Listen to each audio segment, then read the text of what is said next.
भारती। सखी सहेली। सभी सखियों, सहेलियों और सखाओं को रेडियो सखी ममता सिंह का नमस्कार। दीपा जी, आपको भी हमारा नमस्कार। सुनने वाले सभी श्रोताओं को, सखियों को, श्रोता भाइयों को दिपा माहेश्वरी का नमस्कार। ममता जी, आपको भी और सबको एक हेल्दी नमस्कार। क्या बात है, ये जो हेल्दी बात कही ना आपने, इससे मुझे जहन में अभी थोड़ी देर पहले सखी सहेली कार्यक्रम से पहले हमने सुना आप किसी से बात कर रही थी फोन पर और कह रही थी कि अरे विटामिन की गोली खाई कि नहीं खाई, ये क्या मामला है? किसी की आपने तबीयत सुन ली बात जी।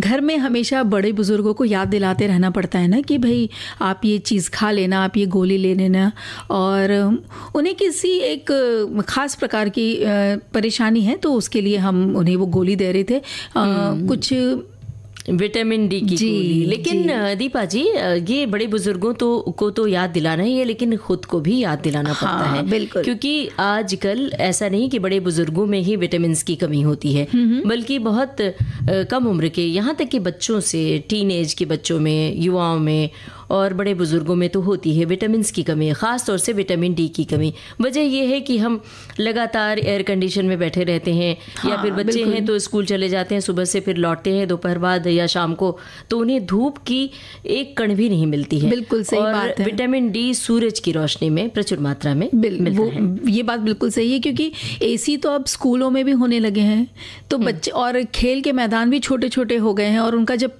खेलने का वक्त आता है तब तक भरी दोपहरी हो जाती है कई कई जगह, तो वो ले नहीं पाते। बहरहाल, लेकिन आज की जो हमारी खास दिन है इसके बारे में भी हम बात करेंगे। आज आज़ाद हिंद दिवस है, तो क्या खास है आज के दिन, क्या हुआ था इतिहास में, तो वो जानेंगे। बिल्कुल, हम बताएंगे इसके बारे में, और एक जो बहुत महत्वपूर्ण मुद्दा है उस पर भी चर्चा होगी जी। हम नहीं चर्चा करेंगे, बल्कि हमने एक कलाकार को बुलाया है जी, जो हर फन मौला कलाकार हैं। वो विषय है डरिए मत डटे रहिए। कैंसर विजेता विभा रानी से बातचीत सुनाई जाएगी जी। और इसके अलावा क्या होगी? इसके अलावा देखिए, हम अपने बच्चों से नहीं उम्मीद कितना लगाते हैं ममता जी कि ये करना चाहिए, वो करना चाहिए, लेकिन खुद तो उस चीज़ों को हम अपनाते नहीं, वो करते नहीं, तो बच्चे सीखेंगे कैसे? तो भाई, बच्चों को कुछ भी सिखाने से पहले खुद को एक बार आईने में जाके खड़े होकर के सामने देख लेना चाहिए। सही बात है ना? और खुद को आईना दिखाना बड़ा मुश्किल काम होता है। हाँ। लेकिन अभी तो हम सब खुद को और सबको आईना दिखा देते हैं, क्योंकि विटामिन डी की समस्या आजकल बहुत बड़ी समस्या हो गई है। विटामिन डी की डिफिशियंसी हर किसी में पाई जाती है, और जब विटामिन डी की कमी होती है शरीर में, तो फिर कैल्शियम जो है वहाँ घुल नहीं पाता है, तो फिर कैल्शियम की कमी भी हो जाती है। तो ये मिथ है लोगों के बीच कि हम कैल्शियम की गोली खाते रहेंगे तो जो हमारे हड्डियों की समस्या है, घुटनों की तकलीफ, हाथ की तकलीफ, ये सब ठीक हो जाएगी। तो इन सब की तकलीफों को दूर करने के लिए पहले विटामिन डी की समस्या को दूर करना बहुत ज़रूरी है। और आज है वर्ल्ड आयोडीन डेफिशिएंसी डे। तो आयोडीन का हम ये जो खनिज पदार्थ है, ये हमारे शरीर में इसकी ज़रूरत क्यों है, कितनी है, और क्यों ये दिन मनाया जाने लगा है, इसके बारे में बात करेंगे कि इसको वैश्विक आयोडीन की कमी या विकार रोकथाम दिवस के रूप में भी मनाते हैं। हर साल आज ही के दिन, यानी कि 21 अक्टूबर आज तारीख है, इस दिन इसका आयोजन होता है। और ये दिन मनाने का उद्देश्य है कि लोगों के बीच में आयोडीन क्या है, ये सूक्ष्म जो पोषक तत्व है, इसकी ज़रूरत क्यों है, इसके बारे में जागरूकता बढ़े और लोग जाने कि हमारे शरीर में इसकी ज़रूरत क्या है। साथ ही में सही आयोडीन जो थायराइड में बनता है ये खनिज, तो सही तरीके से कार्य करे, मस्तिष्क का विकास हो सके, ओवरऑल ग्रोथ भी बनी रहे, इन सब के लिए शरीर को आयोडीन की ज़रूरत होती है। और आयोडीन की कमी से बहुत सारी बीमारियां होती हैं जी। इसकी समस्या बच्चे के जन्म से ही शुरू हो जाती है और बच्चे के अस्तित्व को भी खतरे में डाल सकती है, क्योंकि अगर मान लीजिए गर्भवती महिला है, उनके शरीर में आयोडीन की कमी है जी, तो बहुत सारी समस्याएं बढ़ जाती हैं, उनके गर्भ को खतरा होता है। इसके अलावा गर्भ में पल रहे बच्चे में विकास से जुड़ी समस्याएं पैदा होती हैं, बौद्धिकता की कमी हो जाती है, जन्मजात असामान्यताएं भी होती हैं और मानसिक स्वास्थ्य से जुड़ी समस्याएं भी पैदा हो सकती हैं। जी बिल्कुल। आयोडीन की कमी पर WHO यानी वर्ल्ड हेल्थ ऑर्गेनाइजेशन के अध्ययन में ये कहा गया है कि वैसे तो कई देश ऐसे हैं हैं जिन्होंने आयोडीन युक्त नमक का व्यापक इस्तेमाल करके अपने यहाँ आयोडीन की जो कमी है उसकी समस्या को दूर करने में वे सक्षम हो गए। लेकिन अभी भी बहुत से देश ऐसे हैं जहाँ आयोडीन की कमी देखने में मिल रही है। और Indian journal of medical research में साल 2013 में प्रकाशित एक अध्ययन से ये संकेत मिलता है कि भारत की आबादी को आयोडीन का खतरा है, क्योंकि हमारे यहाँ की मिट्टी में खनिज के तौर पर आयोडीन की कमी है, जिसकी वजह से हमारे देश में उगाए जाने वाले अलग अलग तरह के अनाज, दाल, फल, सब्जियां, सूखे मेवे और बीज में पर्याप्त मात्रा में आयोडीन नहीं होता है। जी बिल्कुल। अब ममता जी, इस बात से कोई फर्क नहीं पड़ता कि आप शाकाहारी हैं या मांसाहारी, क्योंकि सभी में आयोडीन की मात्रा बेहद कम है और इसीलिए आयोडीन की इस कमी को पूरा करने के लिए आयोडीन को फोर्टिफाइड यानी मजबूत बनाए गए नमक को ये सप्लीमेंट के तौर पर लेना ज़रूरी, ऐसा डॉक्टर सलाह देते हैं कि ये हो गया है। और आंकड़ों की अगर बात करें तो हम न्यूट्रिशन इंटरनेशनल, एम्स और Indian coalition for control of iodine deficiency disorder ने मिलकर एक सर्वेक्षण किया, जिसके अनुसार 2018 और 2019 में आयोडीन युक्त नमक का पर्याप्त मात्रा में सेवन करने वाले भारतीय परिवारों का प्रतिशत 82% हुआ है जी। और सर्वेक्षण से ये भी पता चला है कि आयोडीन युक्त नमक के बारे में जागरूकता शहरी क्षेत्रों में ग्रामीण क्षेत्रों की तुलना में ज़्यादा है। और सर्वे में शामिल अधिकांश प्रतिभागियों ने आयोडीन को लेकर जागरूकता फैलाने में इलेक्ट्रॉनिक मास मीडिया अभियानों को उपयोगी माना। जी, उन्होंने ये सब सुना, इंटरनेट के द्वारा उन्हें पता चला कि भाई ये क्यों ज़रूरी है और क्यों लेना चाहिए। अब ये आंकड़े तो कहने को देखो लगता है कि बहुत अच्छा, लेकिन फिर भी अधिक जागरूकता फैलाने के लिए हमें भी ज़रूरत है कि जो आयोडीन का जो डिसऑर्डर है इसके नकारात्मक प्रभाव पर हम पर ख़ासतौर पर गर्भवती महिलाओं को इसके दुष्परिणाम परिणामों को न भुगतना पड़े, इसलिए अभी भी हमें सतर्क और इस पर अधिक ज्ञान लेने की आवश्यकता है। और ये जो महीना है अक्टूबर का महीना, ये ब्रेस्ट कैंसर महीना भी इस पे खास ब्रेस्ट कैंसर अवेयरनेस माह के रूप में मनाया जा रहा है। तो चलिए हम रंगकर्मी, लेखिका, अभिनेत्री विभा रानी जी से ममता सिंह की बातचीत सुनते हैं।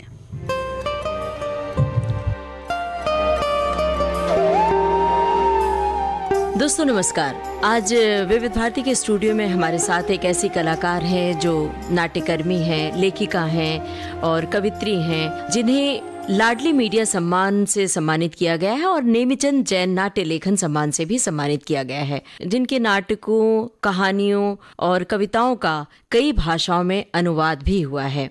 वो कलाकार हैं जानी मानी लेखिका और नाट्यकर्मी विभा रानी। आज सखी सहेली के मंच पर हमने उन्हें आमंत्रित किया है। वो कैंसर नाम की बड़ी बीमारी से जीत कर आई हैं, यानी कि कैंसर वॉरियर। ये अक्टूबर महीना ब्रेस्ट कैंसर अवेयरनेस का महीना माना जाता है।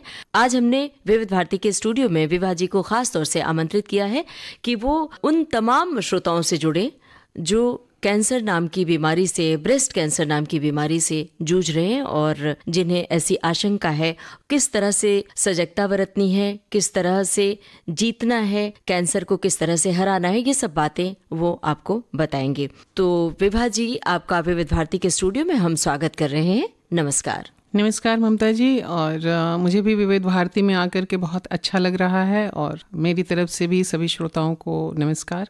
ये जो कार्यक्रम है हमारा सखी सहेली, ये देश भर में सुना जाता है और मोबाइल ऐप के जरिए दुनिया में सुना जाता है। तो हमारी सखियों सहेलियों को बताइए कि ये जो ब्रेस्ट कैंसर आपके जीवन में बहुत ही बेदर्दी से दखल दिया, तो ये कैसे हुआ, कैसे आपको पता चला और कैसे इससे आप जीत पाई?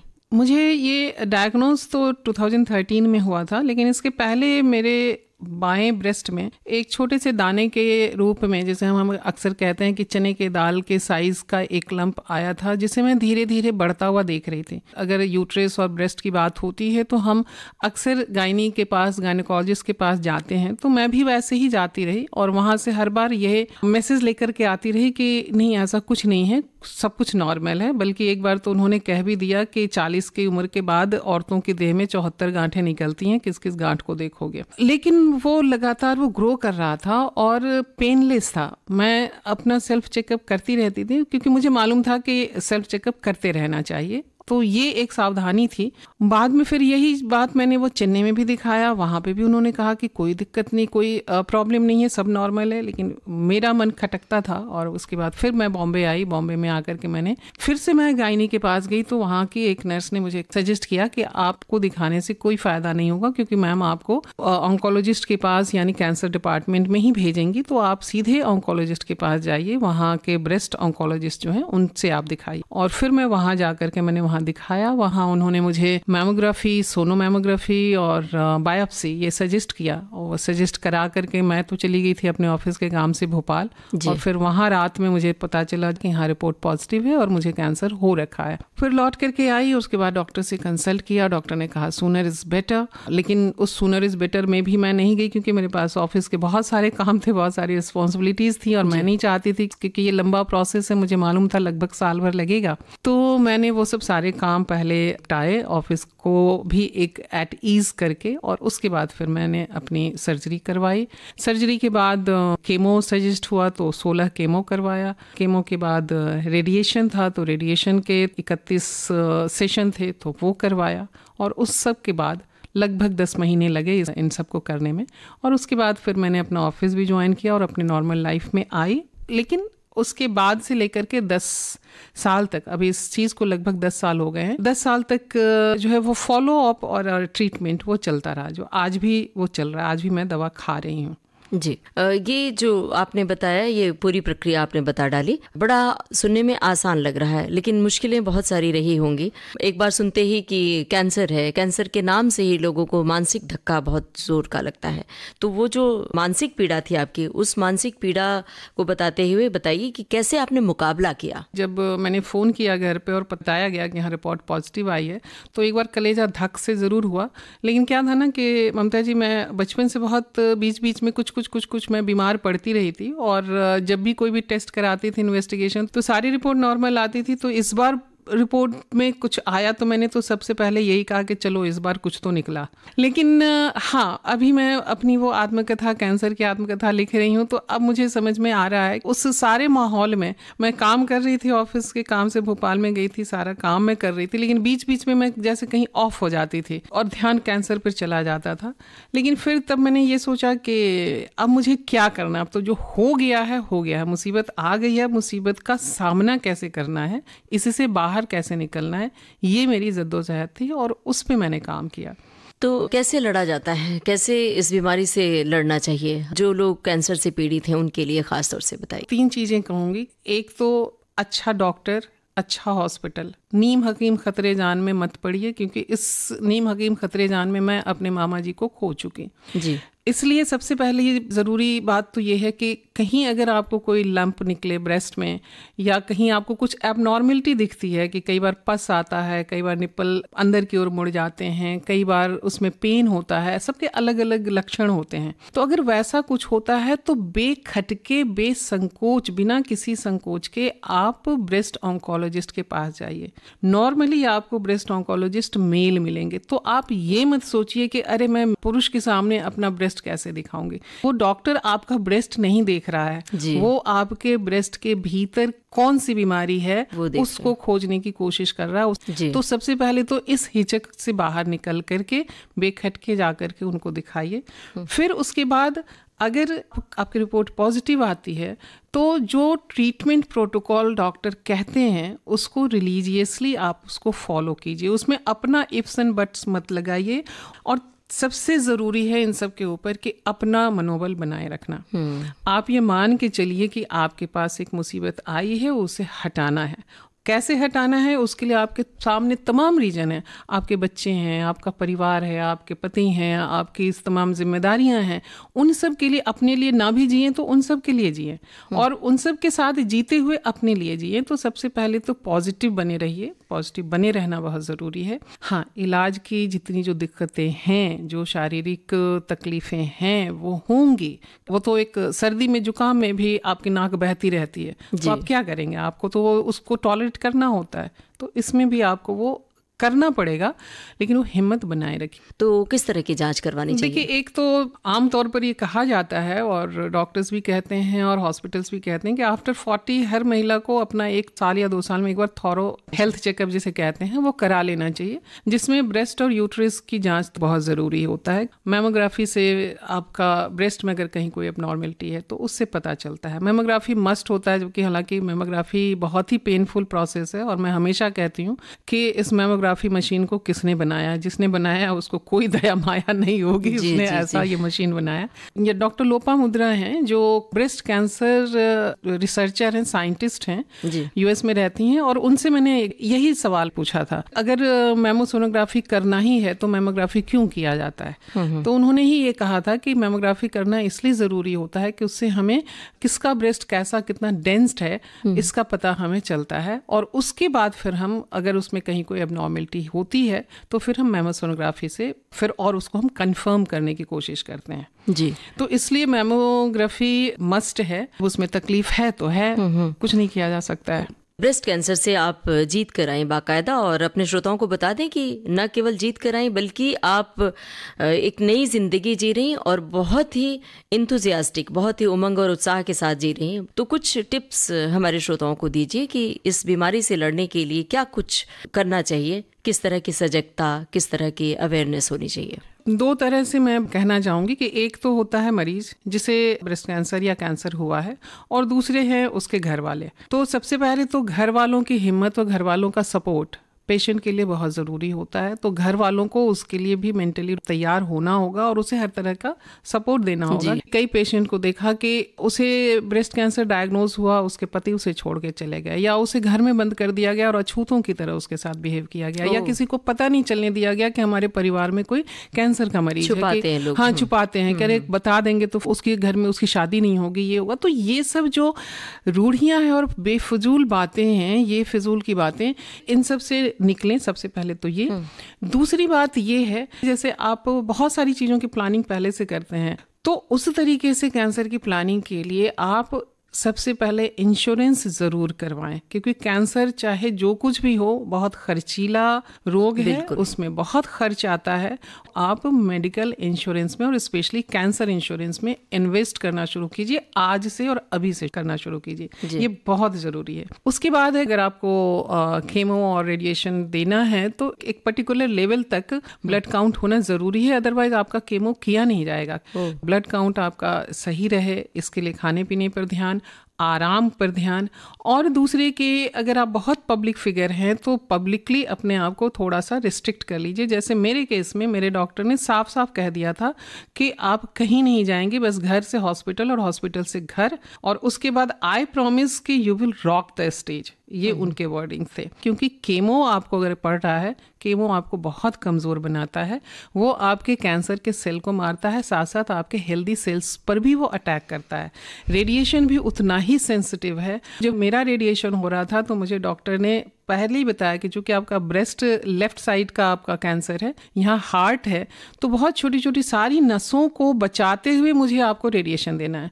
तो वो जितनी सावधानी बरत रहे हैं उतनी सावधानी हमें भी बरतनी होगी। और दूसरी बात महिलाओं के लिए खास तौर से कि डायरेक्ट हीट में ना जाएं। डायरेक्ट हीट का मतलब मुझे जो डॉक्टर ने बताया था कि आप धूप में ना जाएं और किचन में ना जाएं, जबकि मैंने उनसे पूछा भी था कि आप तो कहते हैं कि महिलाएं जा सकती हैं 1 घंटा किचन में, तो उन्होंने कहा कि मैंने उन महिलाओं को कहा है कि जो आकर के रोने लगती हैं कि मेरे घर में खाना कौन बनाएगा, उन महिलाओं से मैं यहाँ इस विविध भारती के इस कार्यक्रम के माध्यम से कहना चाहूंगी कि प्लीज आप कुक बनना कुछ दिनों के लिए छोड़ दीजिए। आपके परिवार में या हमारे परिवार में भूख ऐसी चीज है कि बिना खाए कोई नहीं रह सकता है जी। लेकिन आप बना के वहाँ किचन में जाकर के डायरेक्ट हीट से घंटा घंटा भर आप रहेंगी तो उसमें आपकी जान को खतरा है। आप मर जाएंगे, उसके बाद भी लोग खाना तो खाएंगे ना। आपके सोग में तो ऐसा तो है नहीं कि लोग खाना त्याग करके अपनी जान दे देंगे। तो अपना बचाव खुद कीजिए और थोड़ा सा जजमेंटल होकर के और थोड़ी सी समझदारी से अपनी कैंसर से निपटने की, उससे निजात पाने की तैयारी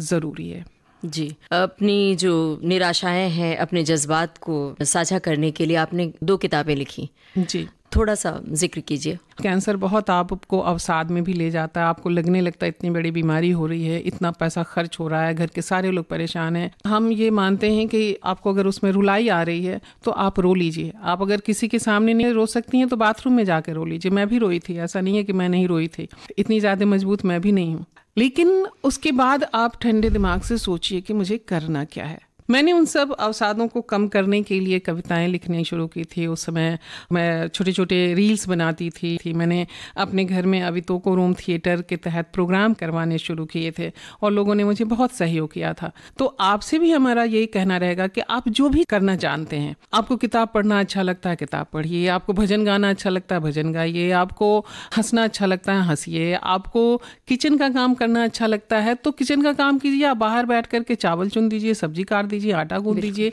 और अपने आप को एंगेज भी रखिए और अपने आप को भरपूर आराम दीजिए, क्योंकि यही आपका समय है। मैं ये मान के चलती हूँ कि जैसे एक बच्चे को भी पैदा होने में 9 से 10 महीने लगते हैं, वैसे ही हमारा पुनर्जन्म होने में इतना समय लगता है। तो उस समय को आप अपने विकास में, अपनी बेहतरी में लगाइए। जी, किताब जो लिखी है कविता की किताब है, अगर 2 लाइन याद हो तो सुनाइए हमारे श्रोताओं को। कविता सुनाने के पहले एक बात मैं आपको और कहूँगी कि कैंसर के नाम पे हम सब लोग डरने लगते हैं और ये जितने कैंसर से जो गए हैं उनको हम याद करने लगते हैं और हमेशा एक नेगेटिव माहौल बनाते हैं। लेकिन जो सर्वाइवर हैं तो सर्वाइवर की तरफ भी देखे जाने की ज़रूरत है, क्योंकि मैं तो हमेशा कहती हूँ कि मैं आज जितना कर रही हूँ वो कैंसर होने के कारण और दुगने उत्साह से और दुगने एनर्जी के साथ कर रही हूँ, क्योंकि मुझे ज़िंदगी का एक सत्व मिला कि जो भी है बस यही एक पल है। क्या बात है। तो उस बात को लेते हुए मैं एक छोटी सी कविता सुनाती हूँ। आपने कहा ना कि अवसाद और ये कैंसर एक सिंड्रोम भी है। हमेशा घिरी रहती हूँ एक सिंड्रोम से, हमेशा घिरी रहती हूँ एक सिंड्रोम से।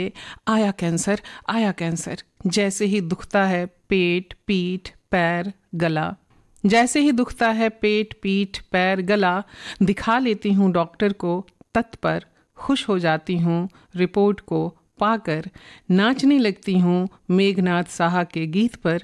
गाँव छोड़ब नहीं, जंगल छोड़ब नहीं, माई माटी छोड़ब नहीं, लड़ाई छोड़ब नहीं। और यह लड़ाई और यह जिद ही तो है जो बन गई है संजीवनी मेरी, जो बन गई है संजीवनी मेरी।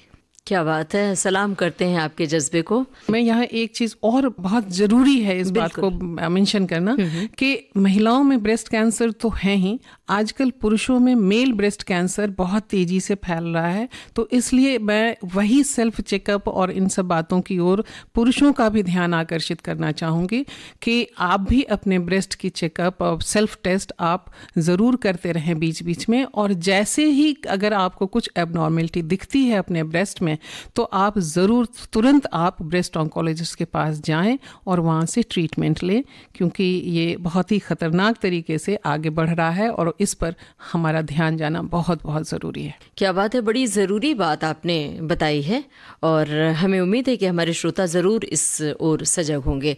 अक्टूबर का महीना ब्रेस्ट कैंसर अवेयरनेस का महीना माना जाता है, तो इस महीने को सिर्फ एक दिन के रूप में, एक महीने के रूप में याद करके छोड़ नहीं देना है, बल्कि हमें साल भर अपने प्रति सजग और सचेत रहना है। विभा जी, विविध भारती के स्टूडियो में आप आई और कैंसर अवेयरनेस से जुड़ी हुई इतनी ज़रूरी बातें आपने बताई, आपका हम तहे दिल से शुक्रिया अदा कर रहे हैं। आपका भी बहुत बहुत धन्यवाद ममता, और विविध भारती का बहुत आभार कि उन्होंने मुझे यहाँ बुलाया। अभी आप सुन रहे थे रंगकर्मी लेखिका अभिनेत्री विभा रानी से ममता सिंह की बातचीत। दोस्तों, आपको ये जो बातचीत थी ये कैसी लगी और क्या आपको या आपके कहीं पे जान पहचान के लोगों में अगर इस तरह से कोई जूझ रहा है कोई बड़ी बीमारी से, तो उन्हें कितना प्रोत्साहन मिलेगा, ज़रूर उनको सुनवाइएगा ये वाला इंटरव्यू। और आपको इस वक्त ज़रूरी थी ये बातचीत, ये भी आप बता सकते हैं जी, क्योंकि कई बार कुछ लोगों की बातचीत हमारे जीवन की प्रेरणा बन जाती है। बिल्कुल। और इस मुद्दे पर, इस ओर बहुत सारे लोग अभी भी सचेत नहीं होते हैं, सजग नहीं होते हैं। अगर कहीं कोई डिसऑर्डर होता है शरीर में तो वो सोचते हैं कि ठीक है दिखा लेंगे, कोई बात नहीं, अरे ये सब होता रहता है। तो ये छोटी मोटी बात है, इस तरह टाले नहीं। जी, और एक संदेश आया है ममता जी कि कैंसर नाम से ही मन बहुत डर जाता है। कैंसर हुआ नहीं कि समझ लेते हैं कि बस आखिरी दिन आ गए। जिस किसी को ये रोग होता है उसको ये समझना बहुत मुश्किल होता है, कोई बात नहीं, सब ठीक हो जाएगा। इसके इलाज के तरीक़ों से बहुत परेशानी होती है, इसका बड़ा खौफ होता है, फिर भी बहुत लोग इसका डटकर सामना करते हैं, जैसे कि विभा रानी जी ने किया। उनकी काउंसलिंग करना बहुत ज़रूरी होती है। कुछ तो बीमारी और कुछ तो डर से भी व्यक्ति इस बीमारी को झेल नहीं पाते हैं, लेकिन जैसे इन्होंने कहा कि आप जिंदा दिली के साथ डट कर इसका मुकाबला कीजिए और हर दिन खुलकर जिए, तो आप इस जो असाध्य रोग को जिसे मानते हैं अभी भी, जो कि है नहीं, इससे हम उबर सकते हैं। क्योंकि अब मेडिकल साइंस बहुत एडवांस हो चुका है, तो अब इस बीमारी पर बहुत आसानी से तो नहीं, लेकिन हाँ विजय पाई जा सकती है, जिस तरह से विभा रानी ने विजय पाई है। और उन्होंने न केवल विजेता के रूप में विजय पाई है, बल्कि वो अभी भी लगातार, मतलब बीमारी के बाद भी लगातार अपने जीवन में हर क्षेत्र में सक्रिय रही हैं। और आज बड़ी दिन है खास, जैसे कि हमने अभी आयोडीन के कमी के दिवस के बारे में जानकारी ली। आज़ाद हिंद दिवस है आज। 21 अक्टूबर 1943 को निर्वासित भारतीयों ने सिंगापुर में सुभाष चंद्र बोस के नेतृत्व में एक निर्वासित सरकार के रूप में स्वतंत्र भारत की अंतरिम यानी कि प्रोविजनल एक सरकार की स्थापना की थी। इसे आज़ाद हिंद या स्वतंत्र भारत भी कहा गया। हमारे एक श्रोता ने लिखा है कि नेताजी सुभाष चंद्र बोस के नेतृत्व में 21 अक्टूबर 1943 को आज़ाद हिंद सरकार का गठन हुआ, जो भारत के स्वतंत्रता संग्राम में एक ऐतिहासिक मील का पत्थर साबित हुआ। सुभाष चंद्र बोस ने आज़ाद हिंद फौज के जवानों को ये संदेश दिया था, तुम मुझे खून दो, मैं तुम्हें आज़ादी दूंगा। और ये सभी बच्चों को ये नारा दिया जाता, सिखाया जाता है। और खास बात यह है दीपा जी कि नेताजी सुभाष चंद्र बोस अपने आज़ाद हिंद फौज से जुड़ी महिला सैनिकों पर पूरा विश्वास करते थे। वे इस बात को मानते थे कि महिलाओं के योगदान से स्वतंत्रता जल्द हासिल हो पाएगी। उनके फौज की पहली महिला सदस्य थी कैप्टन लक्ष्मी सहगल, जो झांसी रेजिमेंट की रानी के नाम से प्रसिद्ध हुई। जी बिल्कुल। और इसकी स्थापना जो इंपीरियल जापान से वित्तीय, राजनीतिक और सैन्य सहायता के साथ की गई थी, इस आज़ाद हिंद फौज की। और इस राजनीतिक आंदोलन का नेतृत्व, जैसे कि सब जानते हैं, सुभाष चंद्र बोस ने किया, जिन्हें आज़ाद हिंद के सदस्य नेताजी कहते थे। और इसका उद्देश्य जो उनकी धुरी शक्तियां थी उसका पक्ष लेना था, ताकि भारत को ब्रिटिश शासन से मुक्त किया जा सके। और ये भी बता दें कि आज़ाद हिंद सरकार की अपनी अदालत थी, नागरिक संहिता और मुद्रा थी। इसकी अस्थायी राजधानी पोर्ट ब्लेयर थी, जबकि निर्वासित राजधानियां रंगून और सिंगापुर थी। जी, नेताजी खुद प्रधानमंत्री थे और S.A. अय्यर प्रसारण और प्रचार मंत्री थे, और कई सचिव और सलाहकार भी इनके सरकार में हुए। आज तो देखिए टिप्पणियों की बाढ़ सी आई हुई है। और हमने एक मुद्दा अपने श्रोताओं को दिया था, बच्चों को कैसे सीख दें। बच्चों को सीख देने से पहले खुद को भी आईना दिखाएं। और कैसे आईना दिखाएं? कई बार क्या होता है दीपा जी कि हम खुद ऐसा कुछ कर रहे होते हैं जो नहीं करना चाहिए, जैसे कि धूम्रपान घर के लोग करते हैं और बच्चों को कहते हैं कि धूम्रपान नहीं करना चाहिए। खुद बैठे लगातार सिनेमा देख रहे होते हैं और बच्चों को कहते हैं कि नहीं, तुम्हारी पढ़ाई ज़्यादा ज़रूरी है, दिन में 2-2 पिक्चरें देखना ज़रूरी नहीं है, टेलीविज़न के सामने मत बैठो। और फिर कहते हैं कि मोबाइल और कंप्यूटर से दूर रहो, मोबाइल लगातार मत लो हाथ में, और खुद लगातार मोबाइल में डूबे रहते हैं। तो अब ऐसे में बड़ा मुश्किल हो जाता है। अगर बच्चा छोटा है तो वो उसके मन में शंका आने लग जाती है कि कर तो खुद रहे हैं और हमें मना कर रहे हैं। और देखिए, अब जो सभी हम लोग बार बार ये बात कहते हैं कि बच्चों के पहले शिक्षक होते हैं माता पिता, और उनके व्यक्तित्व पर भी ये निर्भर करता है कि बच्चे कैसे आगे बढ़ेंगे।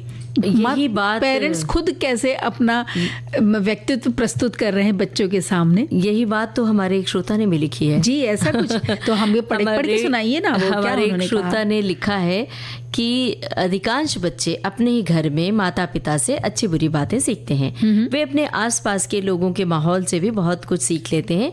अगर उनको किसी बात के लिए रोका टोका जाता है तो अक्सर ये कहते हैं कि आप भी तो यही करते हो।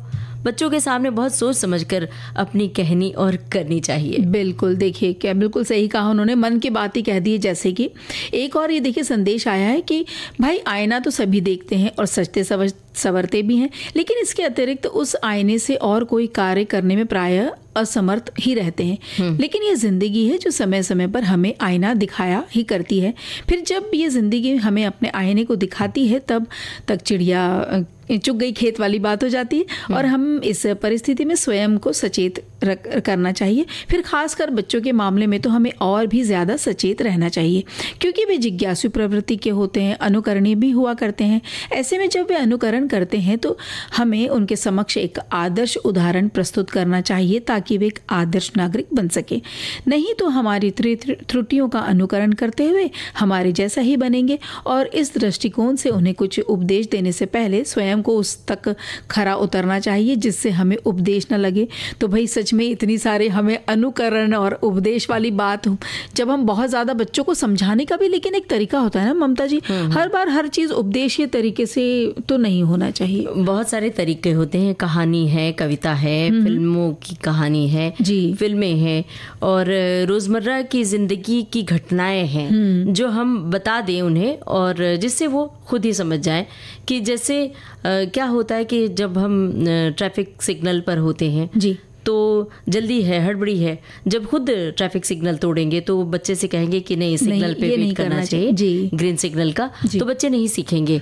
बल्कि अगर सिग्नल पर आप खड़े हैं और बगल में कोई ऐसा है जिसने हेलमेट नहीं लगाया है तो आप अपने बच्चे से कहिए कि देखो उसने हेलमेट नहीं लगाया है, क्या इन्हें हम समझा सकते हैं क्या? इस तरह से आप बच्चे के अंदर भरते हैं कि क्या गलत है, क्या सही है। और हाँ, उपदेश जो देने की बात आई कि हम दूसरों को समझाएं, हम कई बार कहते हैं कि अनावश्यक बोलना या बहुत ज़्यादा बोलना ठीक नहीं होता है और अगर हम दूसरों को कहेंगे तो अमल तो खुद पे भी करना चाहिए, खुद पे भी करना चाहिए। और वो जो कहते हैं ना कि उंगली जब दूसरों पे उठती तो 3 उंगली खुद पर उठती है। और हमारे एक श्रोता की टिप्पणी है दीपा जी, आप जी ढूंढ रही हैं जी, मैं खंगाल रही हैं टिप्पणियां, लेकिन ये देखिए आपके पास तो तैयार है ना? इसमें क्या लिखा है वो मैं पढ़कर सुना रही हूँ।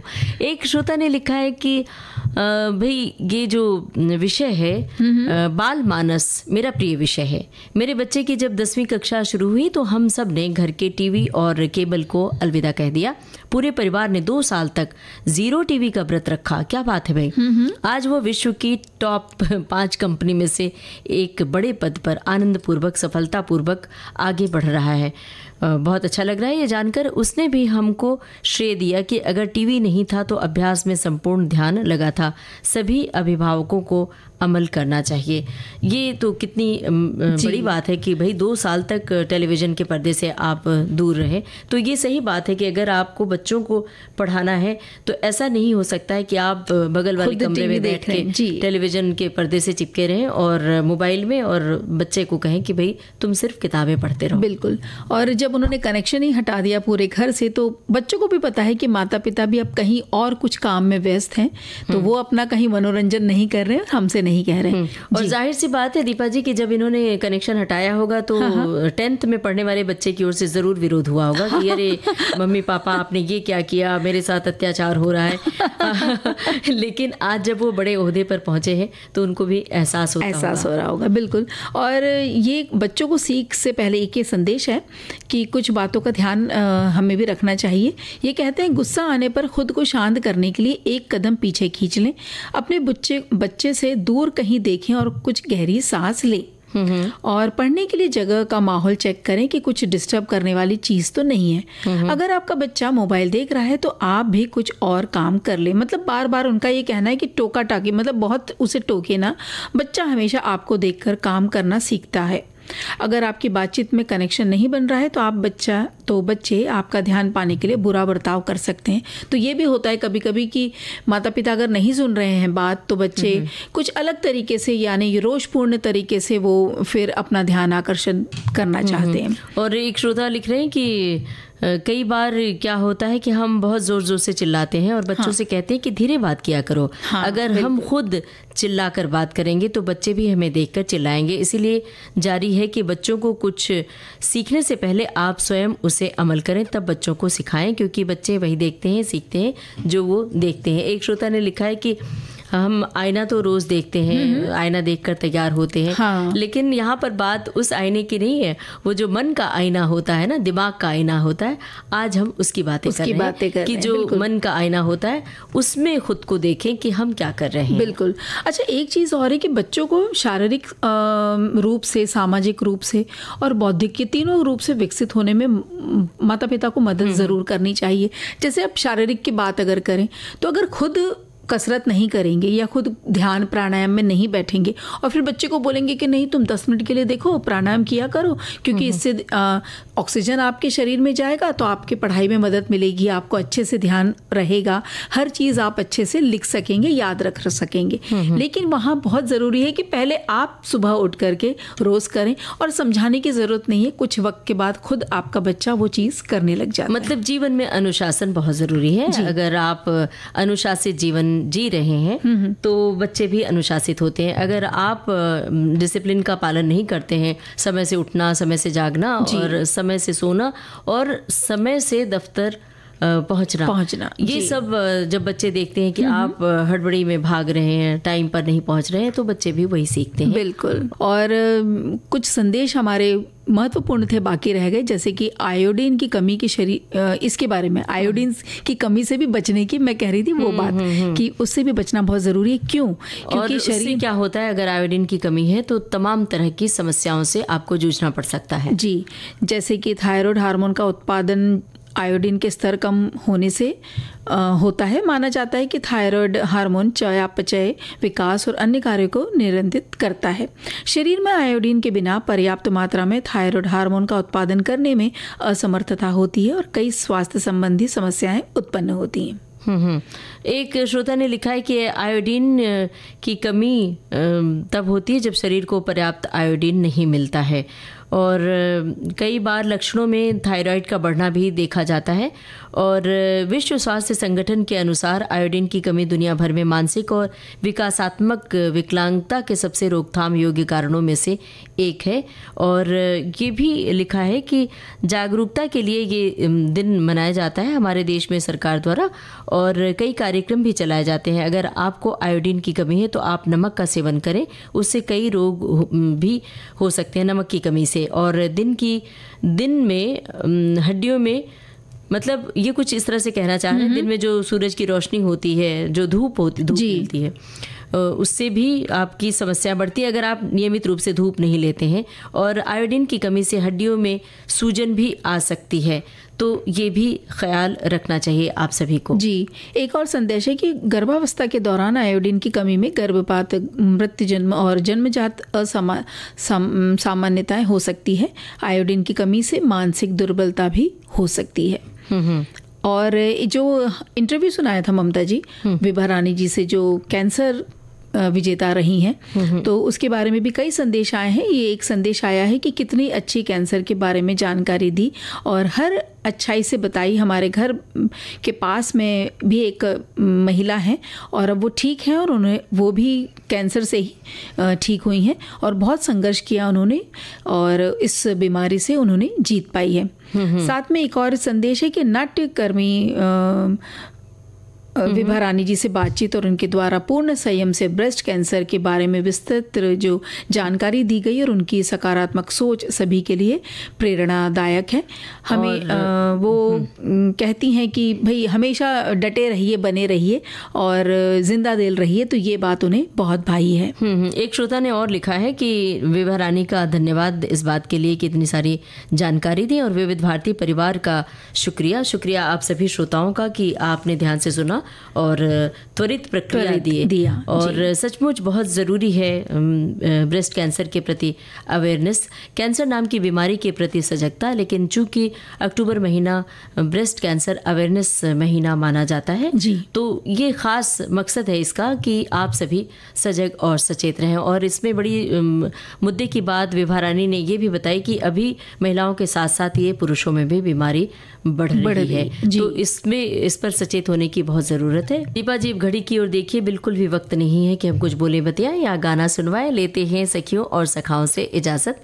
आप सभी को ममता सिंह और दीपा माहेश्वरी का नमस्कार।